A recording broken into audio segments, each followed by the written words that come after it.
Party में दो person है, अगले से बोल रहे हैं नेता बनेंगे, नहीं बने, क्या सच्चाई क्या है? आप लोग एसटी को नेता मानते हैं कि नहीं? बड़े भाई आदरणीय, बड़ी अदब से हम लोग का स्टैंड क्लियर है। इंडिया गठबंधन इंटैक्ट है और आने वाला समय में अच्छा रिजल्ट देना है। हमारा मिशन ये एक और निवेदन है, इन्विटेशन अभी गया होगा। 12:30 बजे यहाँ राजीव गांधी सभागार में विनोद चौधरी जी अपने सैकड़ों, मैं इस कार्यक्रम में उपस्थित प्रेस वार्ता में उपस्थित हमारे सम्मानित AICC प्रभारी आदरणीय सुशील पासी जी, इस प्रेस वार्ता में बड़े ही हमारे आदरणीय बिहार विधानमंडल दल में हमारे नेता आदरणीय शकील खान साहब, इस मंच में उपस्थित सम्मानित हमारे बड़े भाई सम्मान पूर्व प्रदेश अध्यक्ष मदन मोहन झा जी और नोरमा ग्रुप, जो सोचता है वो करता है। आपके अपने सपनों का आशियाना। कार भारत लाइव देख रहे हैं आप। देखिए, नेता प्रतिपक्ष तेजस्वी यादव के महागठबंधन के नेता वाले मुद्दे पर अब सियासत काफ़ी तेज हो गई है। कांग्रेस पार्टी इस मुद्दे पर दो फाड़ दिखाई दे रही है। जहां पूर्व प्रदेश अध्यक्ष सीधे सीधे तेजस्वी को नेता मान लेते हैं, तो वहीं नए प्रदेश अध्यक्ष इस सवाल को ही टाल जाते हैं। दूसरी तरफ विधायकों की बात करें तो भागलपुर के विधायक अजीत शर्मा जहां तेजस्वी यादव को चुनाव के बाद नेता मानने की या CM पद की घोषणा की बात कहते हैं, तो बक्सर के विधायक मुन्ना तिवारी कहते हैं नेतृत्व तो पहले से ही तय है। अब इस मुद्दे पर खूब सियासत हो रही है, लेकिन अब राहुल गांधी इस मुद्दे के बीच में कूद पड़े हैं। 7 तारीख को फाइनली नीतीश और तेजस्वी से फरियाने के लिए उनका बिहार आगमन हो रहा है। देखिए क्या है डिटेल्स। प्रदेश कांग्रेस कमेटी के द्वारा एक प्रेस कॉन्फ्रेंस करके विस्तार से बातें बताई गई। और हम जनता के हित के लेकर के लोकतांत्रिक पार्टी है। हमारे वाद के बीच का जनता के प्रति दायित्व तो बड़ी है। तो मैं धन्यवाद देता हूं कि आप लोग हमेशा सजगता से जनता की आवाज़ उठाते रहते हैं और बीच बीच में हम लोगों को भी, विपक्ष को भी जो है आईना दिखाते रहते हैं। उसके लिए मैं स्वागत करता हूँ। आप जैसा कि जानते हैं, मैं लंबी ताकीद में नहीं जाऊंगा, लेकिन कुछ संक्षिप्त में मैं बातें रखता हूँ। जिस तरह से संविधान के मूल्यों जो बाबा साहब भीमराव अम्बेडकर ने दिया था, उसमें सबसे बड़ा मूल्य था धर्मनिरपेक्षता। आज हमारी धर्मनिरपेक्षता खतरे में। उसका जीता जाता उदाहरण वक्फ बोर्ड के निरंकुश तरीके से इसको दंत विहीन करना, अधिकार विहीन करना। इसलिए हम इस वक्फ बोर्ड बिल को अखिल भारतीय कांग्रेस कमेटी और बिहार प्रदेश कांग्रेस कमेटी घोर निंदा करती है। इसके हम घोर विरोध करते हैं कि धर्मनिरपेक्षता को खत्म करने के लिए पहला प्रहार आपने जो है वक्फ बोर्ड को, अधिकार को खत्म किया। दूसरी तरफ वक्फ बोर्ड के जो नियमावली है, वो नियमावली में एक तरफा परिवर्तन करना, बिना वक्फ बोर्ड के उससे संबंधित जो सदस्य थे बिना उनके विमर्श के करना, ये तो मोदी जी के सरकार का निरंकुशता का प्रमाण है, धर्मनिरपेक्षता का खत्म करने का परिणाम है। आज मैं इसी कड़ी में आपसे बात करने के लिए मैं आपको कष्ट किया, आपने कष्ट करके आया, इसके लिए पुनः आपको धन्यवाद करते हुए आगे के वक्तव्य के लिए मैं आदरणीय डॉक्टर शकील अहमद खान जी को मैं अधिकृत करता हूँ और बहुत बहुत धन्यवाद। प्रेस के मित्रों,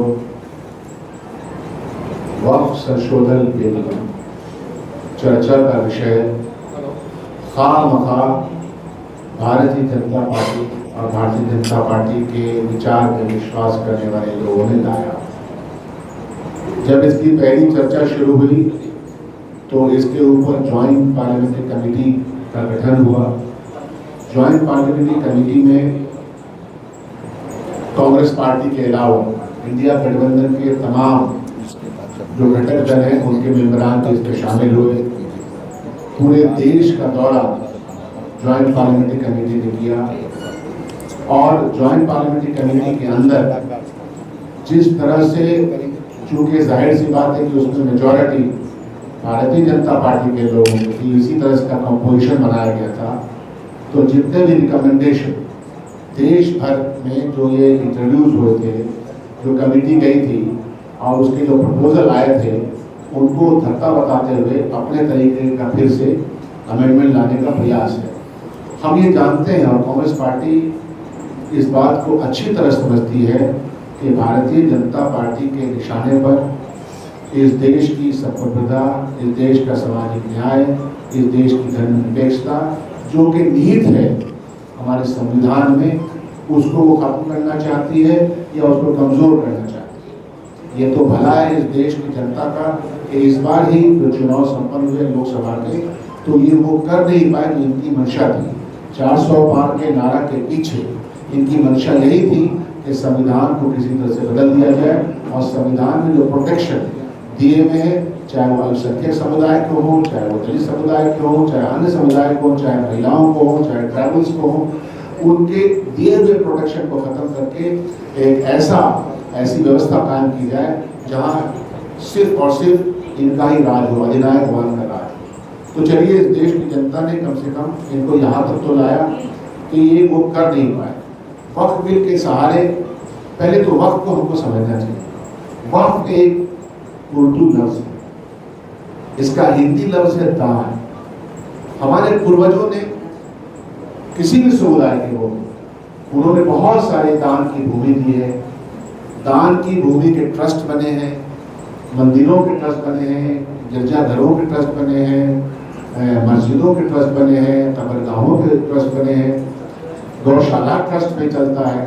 तो हमारे बड़े बड़े लोग जिनके पास औलादें भी नहीं होती हैं, जिनके पास बहुत प्रॉपर्टीज होती है, तो वक्फ में मतलब दान की भूमि दी गई और उसमें ये कहा गया है कि इस दान करता ये लिख देता है कि हमारे इस दान की भूमि से हमारे समाज के कल्याण के लिए आप काम करेंगे। और इसी तरह देखिएगा पूरे देश में, जैसा कि मैंने कहा, हर समुदाय के दान में दिए हुए जो पैसे हो सकते हैं, जमीन हो सकती है, घर हो सकता है, बिल्डिंग हो सकता है, उसके माध्यम से समाज की देखभाल होती है। अगर आप देखिएगा बहुत सारे टेम्पल्स हैं, हमारे यहाँ टेम्पल्स है, उसके दान के माध्यम से हॉस्पिटल चल रहे हैं, ये बहुत अच्छी चीज़ है। तो दान के माध्यम से दिए गए इन पैसों का और इस प्रोटेक्शन को, इस पूंजी का इस्तेमाल उसी कम्युनिटी के लोग करते हैं। और इसके लिए सरकार ने भी पार्लियामेंट में बहुत पहले बिल ला रखा है। तो उस बिल के माध्यम से हर राज्य अपने वक्फ की प्रॉपर्टीज को या अपने और समुदाय के प्रॉपर्टीज का ख्याल रखती है, उसमें लोगों को बहाल करती है। सरकार के लोग भी, जैसे बिहार वक्फ बोर्ड है, तो बिहार वक्फ बोर्ड में भी जो इसका ट्रिब्यूनल है वो सरकारी वकील के तौर पर होते हैं या इसके ऑफिसर सरकारी ऑफिसर हो सकते हैं जो किसी भी कास्ट और समुदाय के हो सकते हैं। ये ऑलरेडी उसमें प्रावधान है और इसको सुचारू रूप से चलाने के लिए कोई भी राज्य की सरकार उसको देखती रहती है। बिहार में तो वक्फ की प्रॉपर्टीज पे बहुत सारे स्कूल इसी एनडीए गवर्नमेंट ने अनाउंस किया है। 5 स्कूल का प्रपोजल, 2 स्कूल बन चुका है, लोग वक्फ की प्रॉपर्टी पे। तो वक्फ वाले ये कहते हैं कि इतनी बड़ी प्रॉपर्टी है, सरकार चाहे तो उसका इस्तेमाल कर सकती है, लेकिन अधिपत्य जो स्वामित्व है उनके अंडर में रहता है। और ये स्वामित्व इसलिए रहता है कि वो प्रोटेक्शन हमको कॉन्स्टिट्यूशन ऑफ इंडिया ने दिया है। कॉन्स्टिट्यूशन ऑफ इंडिया के आर्टिकल्स आफ्टर आर्टिकल्स में हमको ये प्रोटेक्शन दे रखा है कि हर समुदाय अपने अपनी प्रॉपर्टीज का, अपनी आइडेंटिटी का, अपने रिलीजन का, अपनी भाषा का, अपने क्षेत्रीय अस्मिता का ख्याल करें। इसीलिए आप देखिएगा कि देश भर में ये चाहे वो ट्राइबल बेल्ट हो, चाहे वो कोई और क्षेत्र हो, तो भाषा को लेकर के हो, हर चीज के लिए प्रोटेक्शन हमको, हमारा संविधान इतना पावरफुल है और धर्मनिरपेक्षता शब्द उसके साथ ही जुड़ा हुआ है कि ये हर समुदाय के लोगों को प्रोटेक्शन देता है। आज भारतीय जनता पार्टी और ये एनडीए गठबंधन इस प्रोटेक्शन को एक के प्रकार खत्म करना चाहती है। तो जैसा कि मैंने कहा कि जीपीसी बनी, ज्वाइंट पार्लियामेंट्री कमेटी में तमाम सदस्य थे और कांग्रेस पार्टी ने, ये बात बहुत जरूरी है उन लोगों के लिए जो ऐसा समझते हैं कि कांग्रेस पार्टी कुछ नहीं करती। कुछ लोग आरोप भी लगाते हैं, उनका आरोप सर आंखों पर, लेकिन सच्चाई ये है कि कांग्रेस पार्टी पार्लियामेंट के अंदर, कांग्रेस पार्टी विधानसभा के अंदर, तमाम हिंदुस्तान की विधानसभाओं के अंदर, पार्लियामेंट के अंदर और बाहर इस बिल के खिलाफ प्रोटेस्ट करती रही है और वो न्याय संबद्ध बात करती रही अपने तमाम सहयोगी दलों के साथ। तो एक तो बहुत ही क्लैरिटी है कि वक्फ बिल के ऊपर कांग्रेस पार्टी बहुत ही क्लैरिटी से, और ये वक्फ बिल को आप ये नहीं देखें क्योंकि भारतीय जनता पार्टी के चश्मे में दो ही नजरिया है, हिंदू और मुसलमान। दूसरा सवाल है, मैं पुनः एक आपके बीच अपनी बातें रखना चाहता हूँ जो ऑर्गेनाइजेशन से संबंधित है, और हम जो आगे के कार्यक्रम, कई बार आप लोगों का सवाल आते हैं कि भाई आगे कैसे कार्यक्रम करें, तो हम लोग कार्यक्रम का लगातार मॉनिटरिंग भी चल रही है। रात भर हम यहाँ 12 बजे रात तक मैं बैठ करके इसका तो ये जो अभी है, हम लोग एक कार्यक्रम लॉन्चिंग कर रहे हैं। उस कार्यक्रम के नाम है कि कांग्रेस झंडा घर घर, हर घर में कांग्रेस के झंडा हो। हमारे कार्यकर्ता हर घर पर झंडे लगाएंगे और पूरे गांव में जो कांग्रेस समर्थित लोग हैं उनसे संपर्क कर एक झंडा उनसे अनुरोध करेंगे अपने गांव में, जिला में, कस्बा में, ब्लॉक में, और हर घर पर झंडा हम लोग कांग्रेस के लहराने का काम एक प्रस्ताव आया है। दूसरा है कि हर कांग्रेसी अपने गाड़ी में अपना पार्टी का झंडा लगा करके चलेंगे। तीसरा है कि हर कार्यकर्ता अपने जो भी वो उनके पास कम्युनिकेशन अपना करते हो, चाहे वो व्हीकल कोई भी हो, बाइक हो, मोटर हो, हेलमेट, वो उस पर लगाएंगे। इसी पर पीछे ये मकसद हमारा है कि हम अखिल भारतीय कांग्रेस पार्टी का जो पौराणिक इतिहास है उसके साथ हमारे कार्यकर्ता झंडा देंगे। तो हमारा जो विरासत है आज़ादी से लेकर, वो आज़ादी से लेकर अब तक के विरासत की हम लोग बात करेंगे। वर्तमान में न्याय योद्धा राहुल गांधी जी जो न्याय देने की बात कर रहे हैं और उसकी शुरुआत हो चुकी है, ये सारे एजेंडे लेकर के हर घर में कांग्रेस झंडा जो है लहराने का काम करेंगे। ये कार्यक्रम हम लोग जो है आज से आपके बीच जो शेयर कर रहे हैं, हम लोग इसको शुरुआत कर रहे हैं। तो बिहार में ही ना कर रहे हैं, बिहार चुनाव को देखते हुए 1 बाय 1 करें, 1 बाय 1 कर रहे हैं। ये बिहार में नियम है कि पूरे देश में आप बता दें। ये तो पूरे देश में है, लेकिन चूंकि मैं आया हूं तो मुझे काम करने, आप लोग का भी सवाल आता है कि क्या क्या कर रहे हैं, कांग्रेस चर्चे में नहीं है, संगठन में नहीं है, तो ये लगातार आपको देखने को मिलेगा और आपको हमेशा ये परेशानी झेलना पड़ेगा यहाँ आने का या हमको आने का, ये लगातार आपको मिलेगा। राहुल गांधी सर बिहार आ रहे हैं 7 तारीख को, क्या कुछ कार्यक्रम? उसकी डिटेल्स हमारे पास अभी विवरण नहीं आएंगे।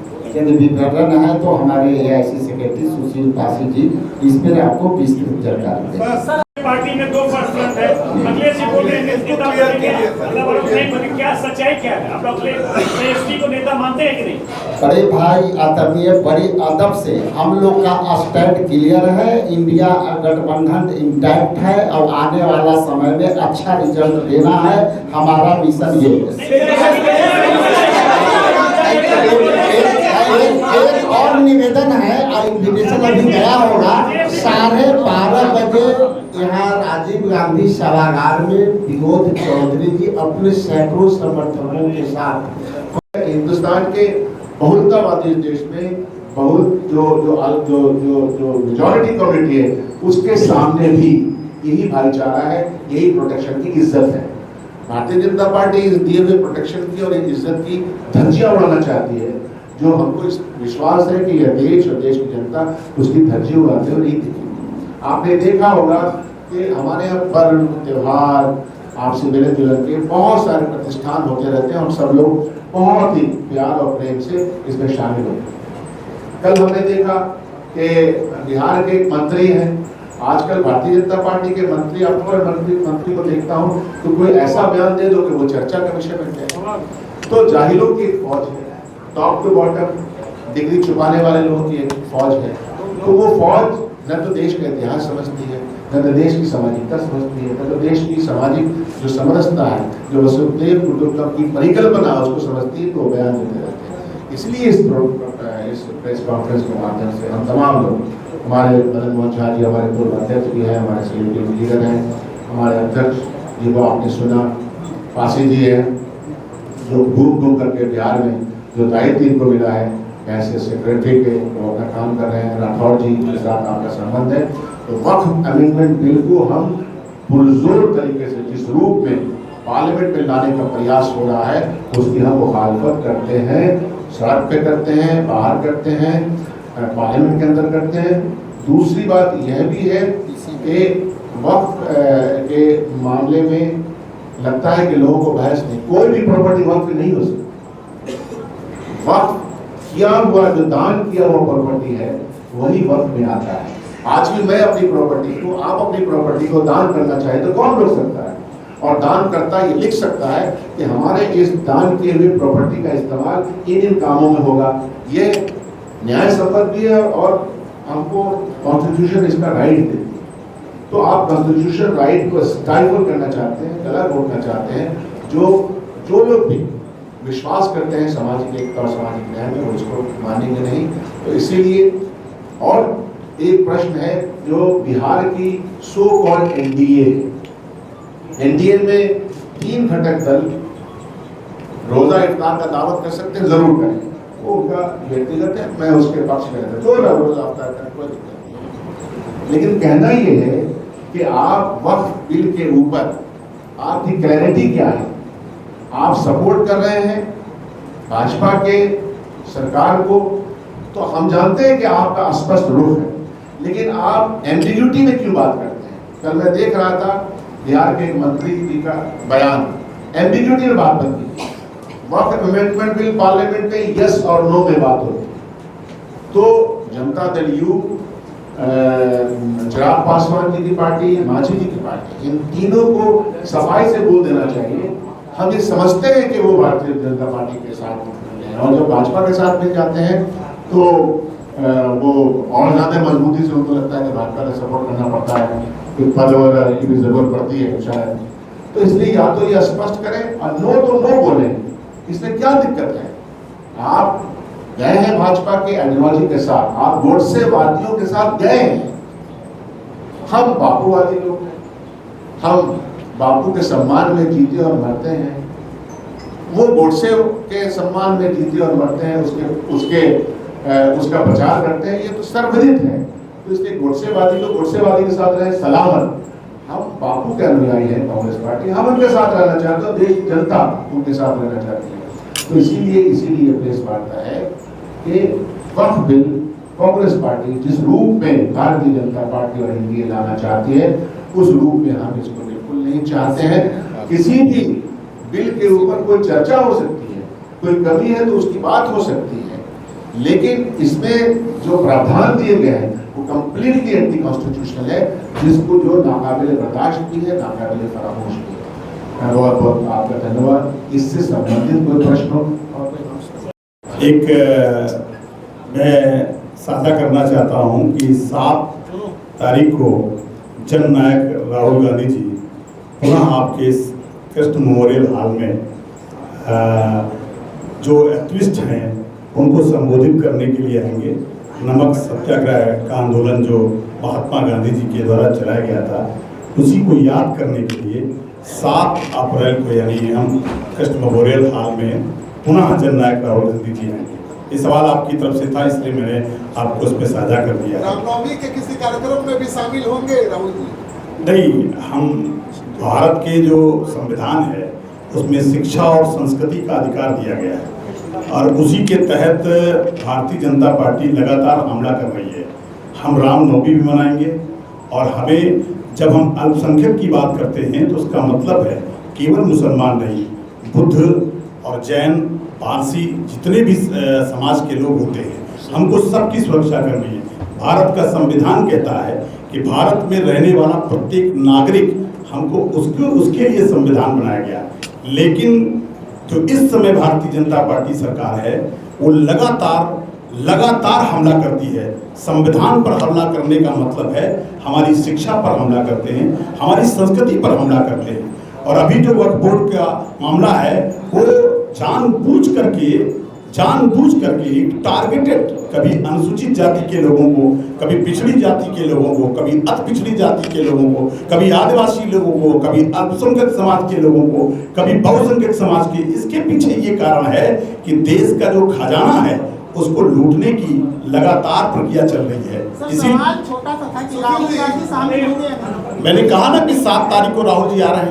रामनवमी में शामिल होंगे, सवाल ये है। रामनवमी के किसी कार्यक्रम में शामिल होंगे?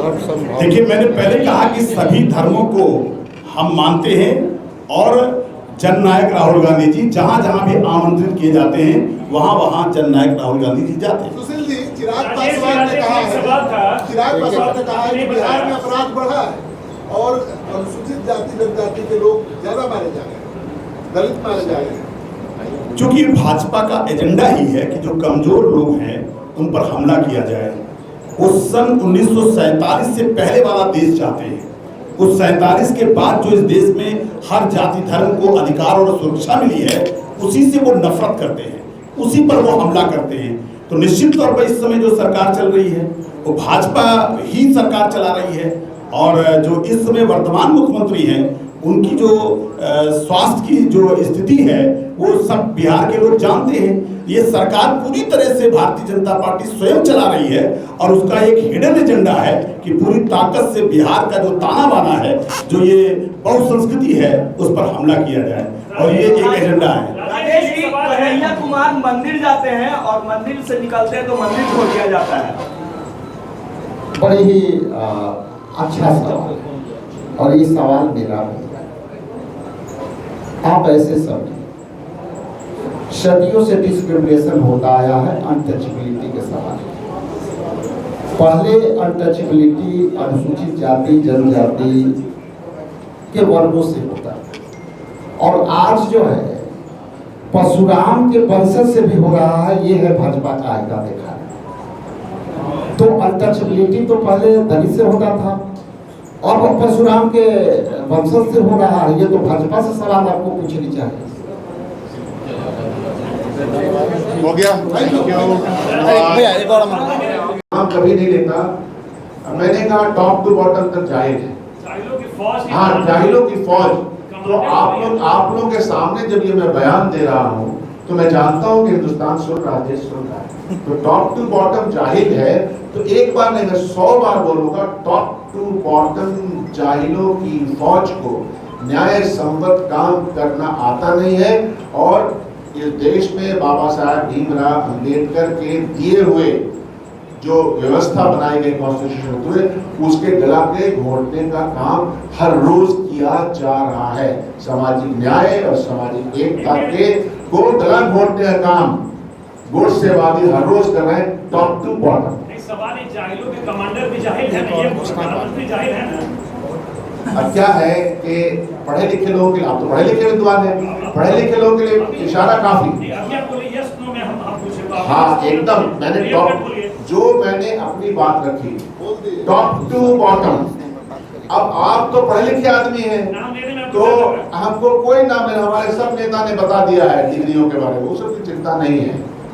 सवाल ये है कि टॉप टू बॉटम जाहिलों की फौज ये जानती नहीं कि देश और देश का वसूलते कुटुंबकम की परिभाषा परिकल्पना क्या है, जो हमारे बुजुर्गों ने हमको दिया है और बाबा साहब अम्बेडकर ने जो जिस तरह का हमको संविधान दिया है, उसके बारे में टॉप टू बॉटम जाहिल है।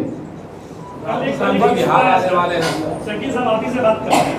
कल इशू आया कि अखिलेश जी ने कहा कि तेजस्वी नेता हम नहीं है, क्या सही क्या? घोषणा के बाद एक घोषणा भी है, उसको कर दें। मैं इस कार्यक्रम में उपस्थित प्रेस वार्ता में उपस्थित हमारे सम्मानित AICC प्रभारी आदरणीय सुशील पासी जी, इस प्रेस वार्ता में बड़े ही हमारे आदरणीय बिहार विधानमंडल दल में हमारे नेता आदरणीय शकील खान साहब, इस मंच में उपस्थित सम्मानित हमारे बड़े भाई सम्मान पूर्व प्रदेश अध्यक्ष मदन मोहन झा जी, और तो देखा आपने, कांग्रेस नेता राहुल गांधी 7 अप्रैल को बिहार आ रहे हैं। पटना के SKM हॉल में पार्टी की ओर से आयोजित संविधान सुरक्षा सम्मेलन में शामिल होंगे। कांग्रेस ने संविधान सुरक्षा, सामाजिक न्याय और सांप्रदायिक सद्भाव के लिए कार्य करने वाले सभी संगठनों से कार्यक्रम में शामिल होने की अपील की है। कांग्रेस का कहना है कि ऐसे संकट के समय जब संविधान पर खतरे के गिद्ध मंडरा रहे हों, न्याय योद्धा राहुल गांधी के नेतृत्व में चल रहे संविधान सुरक्षा आंदोलन में भागीदार बने। राहुल गांधी का यह साल ये तीसरा दौरा है। इससे पहले 18 जनवरी और 5 फरवरी को भी पटना पहुंचे थे। अब देखना ये होगा कि जब राहुल गांधी फिर से एक बार बिहार आते हैं तो क्या वो फिर से लालू परिवार से जाकर मिलते हैं, या फिर अपने प्रभारी और कांग्रेस अध्यक्ष के रवैये पर लालू परिवार के साथ उनकी मुलाकात नहीं होती है और फिर से एक अल्टीमेटम दे दिया जाता है। फिलहाल स्टूडियो में इतना ही। देखते रहिए भारत लाइव। बहुत बहुत धन्यवाद। आपके सपनों को हमने सजाया है, ई होम्स पैनोरामा को हमने बनाया है। ई होम्स मेरा एक सपना था जिसपे मैं पिछले 4 साल से काम कर रहा था। हमने जो बनाया है वो सबने है माना। ई होम्स पैनोरामा में हो आपका भी आशियाना। और फाइनली हमने 2021 में इस प्रोजेक्ट को लॉन्च किया। बहुत लोग अप्रिशिएट कर रहे हैं कि पूर्णिया जैसे शहर में, बिहार के, एक तो बिहार की बात करें उसमें भी पूर्णिया जैसे छोटे जगह में इस तरह का लाइफस्टाइल देना, ये सुन के हम लोगों को बहुत अच्छा लगता है। ई होम्स में हमने कुछ और भी किया है, जैसे हम जिस जगह में रह रहे हैं हमारे फैमिली सिक्योर हो, उनको सिक्योरिटी का ध्यान में रखा है। आपकी सुविधा और सुरक्षा आपके लिए खास है, ये आपका विश्वास है। इसमें आर्टिफिशियल इंटेलिजेंस का 7 लेयर सिक्योरिटी का हमने इस्तेमाल किया है। लस ग्रीन कैंपस को बनाया है। यदि हमारा बाउंड्री वाल है तो वो वर्टिकल गार्डन है। ये जितनी भी फैसिलिटी होता है एक इंटरनेशनल टाउनशिप में ई होम्स है, ये हम लोग विश्वास नहीं कर पा रहे हैं। जो भी हमारे मित्र दोस्त या जो भी हमारे बाहर के बाहर आते हैं तो हम लोगों को बहुत अच्छा सुनने को मिलता है और बहुत अच्छा क्रेडिट मिल रहा है। वो सारा हमने सिर्फ एक बिल्डिंग नहीं बनाया, हमें एक बहुत अच्छा लाइफस्टाइल दिया ई होम्स में, और मेरा एक सपना था जिसको मैं आज फुलफिल होते हुए देख पा रहा हूँ। ये आपका आवास है। ई होम्स पैनोरामा में अब आपका निवास है। E Homes Panorama, luxurious lifestyle redefined. Panorama group, जो सोचता है वो करता है। अगर ये वीडियो पसंद आई और वह बिहार के राजनीति और बिहारियत से सरोकार रखेनी तो सब्सक्राइब बटन दबा के चैनल के सब्सक्राइब कर ली। ओजे एगो घंटी बा, ओकरा बटन दबा देला से कुल सटीक और मारक खबर रुआ मुफ्त में मिल जाई। अगर रुआ पत्रकारिता के हमनी के नया प्रयोग में सहयोग कर चाहतानी तो ज्वाइन बटन दबा दी। पेटीएम नंबर नोट कर ली 9386 816